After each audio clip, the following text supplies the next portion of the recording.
మహబూబాబాద్ జిల్లా తొర్రూరు మండలంలో BRS party camp కార్యాలయంలో ఇన్సూరెన్స్ చెక్కులు అందజేశారు మాజీ మంత్రి ఎర్రబెల్లి దయాకర్రావు. ఇటీవల మరణించిన బీఆర్ఎస్ పార్టీ కార్యకర్తల కుటుంబాలకు 2 లక్షల ఇన్సూరెన్స్ చెక్కులను ఇచ్చారు.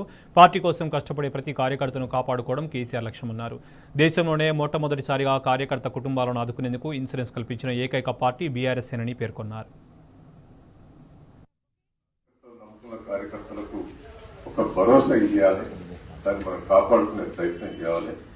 పార్టీ కూడా చాలా సీరియస్ గా ఏ పార్టీకి పార్టీ ఫండ్ కార్యకర్తల కోసం ఫండ్ ఏర్పాటు చేశాడు కేసీఆర్ గారు. దేశంలో ఏ పార్టీ లేదు. టీఆర్ఎస్ పార్టీ బీఆర్ఎస్ పార్టీకే డబ్బులు ఎక్కువనే. దాన్ని కార్యకర్తలను భవిష్యత్తులో కాపాడుకోవాలి. కార్యకర్తలు యాక్సిడెంట్ చనిపోతే వాళ్ళు అన్నింటినీ ఆడుకున్నందుకు మనం 2 లక్షలు ఇచ్చింది ఏకైక పార్టీ టీఆర్ఎస్ బీఆర్ఎస్ పార్టీలో. ఇంకా రాబోయే రోజుల్లో ఇంకా పటిష్టం చేయాలనేదే కేసీఆర్ గారి ఉద్దేశం.